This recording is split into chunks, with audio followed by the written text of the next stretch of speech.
Исламның кешегісі мен бүгіні. Орта ғасырларда Орта Азияда білімнің дамуына бірден бір ықпал еткен тұлға Ақсақ Темірдің ұрпағы Ұлықбек болған. Ұлықбектің ең үлкен жетістігі деп Самарқандта обсерватория салдырып, астрономияны зерттеуге күш салған тарихи еңбегін атауға болады. Ұлықбек обсерваториясы заманында аумақтағы ең білімді мамандарды жинаған керемет зерттеу орталығы болды. Менің ойымша, Ұлықбектің дәрежесін асырған тағы бір новаторлық қасиеті ол Бұхара мен Самарқандта медреселер ашқан. Ең қызығы, әлгі медреселерді басқару үшін кімді сайлайды деп ойлайсыз? Молданы ма? Жоқ, қателесесіз.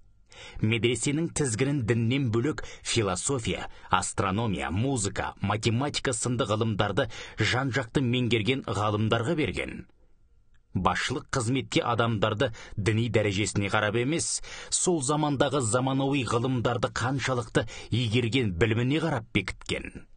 Осы әрекет үшін де тек діннің тарихын білетін молдалар Ұлықбекке іштей наразы болған. Консервативті ойлайтын, тек діннің тарихы мен исламды білетін молдаларды сайласа, шатыр кетіп елдің бәрін арғы дүниеге дайындауға кірісіп, бұл дүниенің ғылымдары мен математика мен астрономияны ұмытып кететінін Ұлықбек сол замандақ жақсы түсінген ғой. Осы қасиеті үшін де тарихта молдалар емес, Ұлықбектің аты қалды.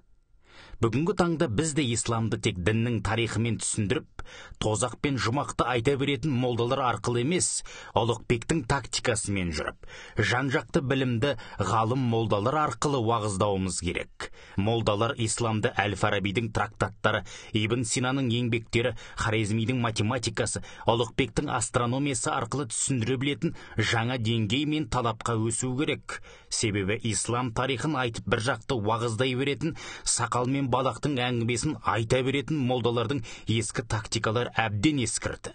Ескіріп қана қоймай, бүкіл мұсылман әлемін әлемдік дамудың көш соңында қалдырып тоқырауға тықты.